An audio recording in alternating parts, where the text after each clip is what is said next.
जय हिंद दोस्तों। आज का टॉपिक है एसएससी CHSL क्या होता है तथा इसमें कौन कौन बंदे अप्लाई कर सकते हैं, इसका फुल फॉर्म क्या होता है तथा आपकी इसमें योग्यता क्या होनी चाहिए, आपका एग्जाम पैटर्न कैसा रहेगा। सबसे लास्ट में बात करेंगे इस सैलरी के बारे में और डिपार्टमेंट के बारे में।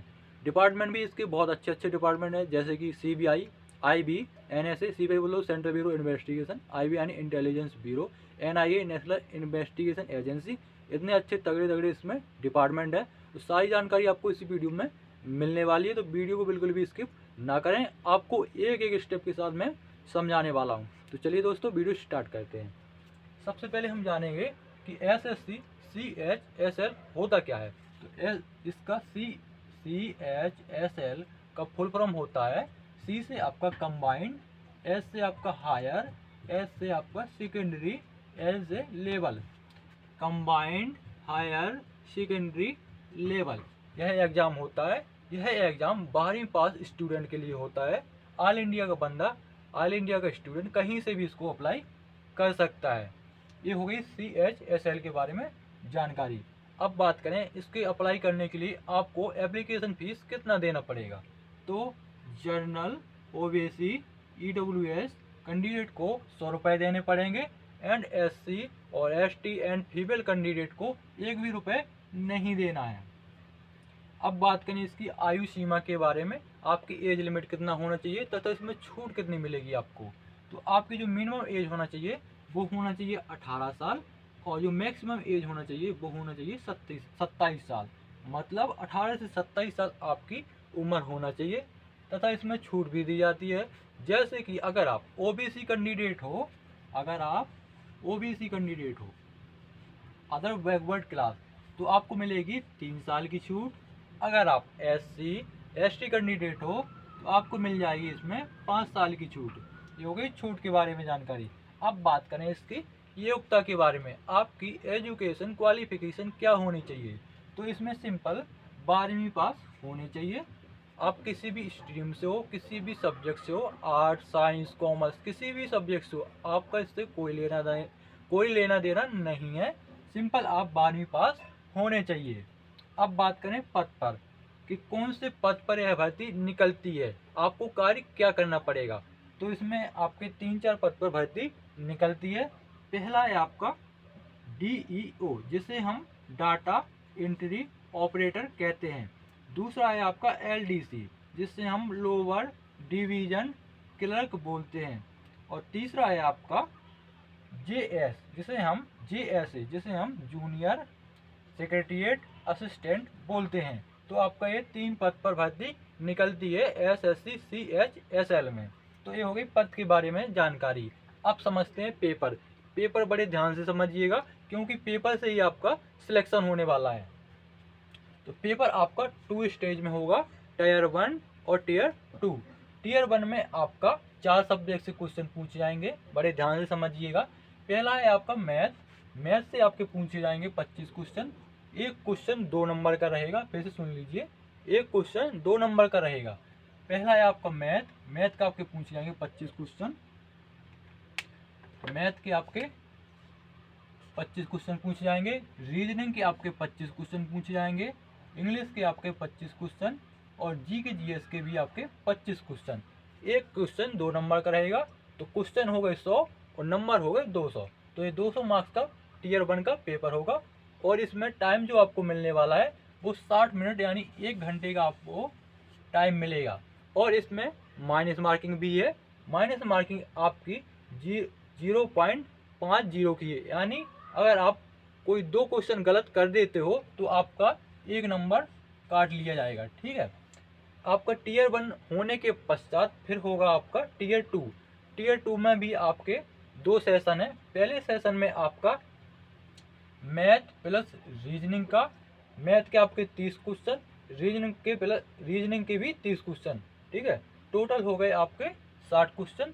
एक क्वेश्चन 3 नंबर का रहेगा, तो आपके 180 नंबर के 180 नंबर का आपका ये सेशन 1 का पेपर हो गया। अब सेशन 2 में आपका पूछा जाएगा GS और प्लस में इंग्लिश प्लस में रीजनिंग। तो आपके हुए 40 + 20 आपके 60 क्वेश्चन इसमें पूछे जाएंगे, वो भी आपके 180 नंबर के रहेंगे और जो आपको टाइम दिया जाएगा वो आपको 2 घंटे का इसमें टाइम मिलने वाला है। तो ये हो गई आपके पेपर के बारे में जानकारी। इसी पेपर से ही आपकी मेरिट लिस्ट बनेगी। जैसे ही आप पेपर में कमाल करोगे, अच्छे नंबर लाओगे, तभी जाके आपको अच्छी मतलब कि इसमें 3 प्रकार की जॉब होती है। अगर अच्छे नंबर लाओगे तो डाटा एंट्री ऑपरेटर की मिल जाएगी, जैसे आप नंबर लाओगे वैसे ही आपको जॉब मिल जाएगी। तो ये हो गई पेपर के बारे में जानकारी। अब है डिपार्टमेंट और सैलरी। तो पहले मैं सैलरी बता देता हूँ, डिपार्टमेंट इसके बहुत ज़्यादा है, वो मैं अपने मोबाइल से अभी बताऊँगा आपको। तो सैलरी के बारे में बात करें तो सैलरी में अगर आप LDC जिसे हम लोअर डिवीजन क्लर्क बोलते हैं और JSA जिसे हम जूनियर सेक्रेटरीट असिस्टेंट बोलते हैं, अगर आप इस पर सेलेक्ट होते हो तो आपको शुरुआत में सैलरी इन हैंड सैलरी मिलेगी 19,900 प्लस में इसमें कुछ अलाउंस भी दिए जाते हैं सेंट्रल गवर्नमेंट की तरफ से। तो उन सभी अलाउंस बोले तो TA DA HRA house rent allowance, इन सभी अलाउंसेस मिला के जो आपकी सैलरी बनेगी शुरुआत में वो 30 से 35,000 के बीच में बनेगी। अगर आप DEO यानी डाटा एंट्री ऑपरेटर में सिलेक्ट होते हो, अच्छे नंबर लाओगे तो इसी में डाटा एंट्री ऑपरेटर में सिलेक्ट हो जाओगे। अगर आप इसमें सिलेक्ट होते हो तो आपको शुरुआत में इन हैंड सैलरी मिलेगी 25,500 और प्लस में अलाउंसेस। तो जब भी अलाउंसेस जोड़ोगे तो आपकी जो शुरुआती सैलरी बनेगी वो बनेगी 45 से 50,000 के बीच में। तो ये हो गई सैलरी के बारे में जानकारी। अब समझना है आपको डिपार्टमेंट कौन से, अगर आप इसमें सेलेक्ट हो जाते हो तो कौन से डिपार्टमेंट में आपको कार्य करने का अवसर प्रदान किया जाएगा। तो बड़े ध्यान से सुनिएगा। पहला है आपका मिनिस्ट्री ऑफ होम अफेयर्स, ठीक है, जिसमें आपका bureau of police research and development में ये जॉब मिलेगी। दूसरा है आपका कैंटीन स्टोरेज डिपार्टमेंट। तीसरा है आपका सेंट्रल एडमिनिस्ट्रेटिव ट्रिब्यूनल और चौथा है आपका CBI जिसे हम सेंट्रल ब्यूरो इन्वेस्टिगेशन बोलते हैं। पांचवा है आपका सेंट्रल पासपोर्ट ऑफिस।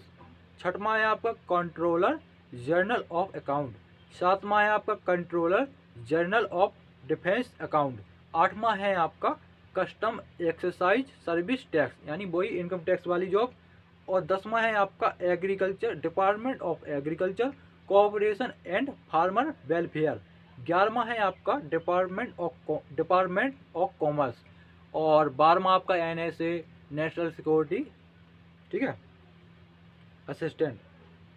बहुत सारे इसमें डिपार्टमेंट है जैसे election commission of India, intelligence bureau जिसे हम IB बोलते हैं।